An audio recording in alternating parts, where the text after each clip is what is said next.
وضو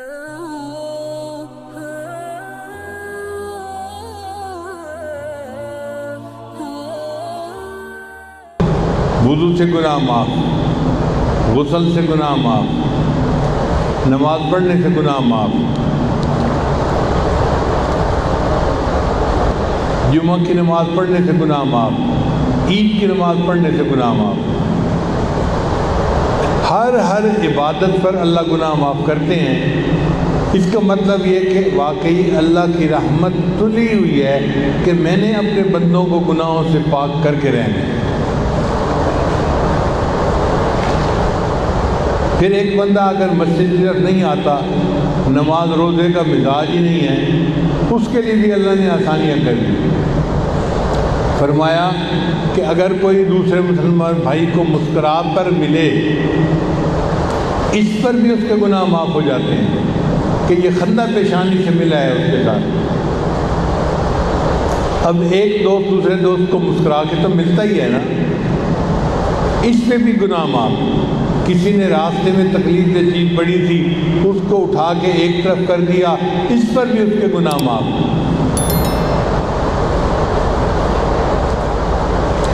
اگر کوئی بندہ جانور کے ساتھ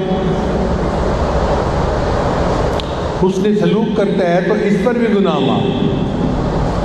جانوروں کے ساتھ بھلائی کرنے پر بھی گناہ معاف ہوتے ہیں۔ بخاری شریف کی روایت ہے، بنی اسرائیل کی ایک عورت تھی جو بدکار تھی، تو وہ جا رہی تھی، اس نے کتے کو دیکھا جو پیاس سے اپنی زبان نکالے لمبی لمبی سانس لے رہا تھا۔ اس نے محسوس کر لیا کہ کتا پیاس ہے۔ ایک کنواں قریب تھا، اس نے اپنے جوتے کو رسی باندھی اور کنویں کے اندر سے بند جوتے میں پانی نکالا اور کتے کو پلایا۔ کتے نے پانی پیا تو اس کے منہ سے خوشی کی آواز نکلی۔ حدیث پاک میں آتا ہے کتے کی خوشی پر اللہ نے اس عورت کے سب گناہوں کو معاف کر دیا۔ اتنے بڑے بڑے گناہ اور کتے کو پانی پلانے پہ معاف۔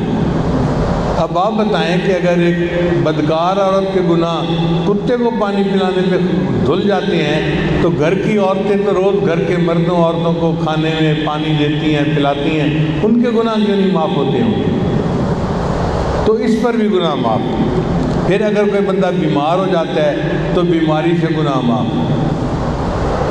حدیث پاک میں آتا ہے کہ بندہ بیماری سے شفا یاب ہوتا ہے تو اس طرح گناہوں سے پاک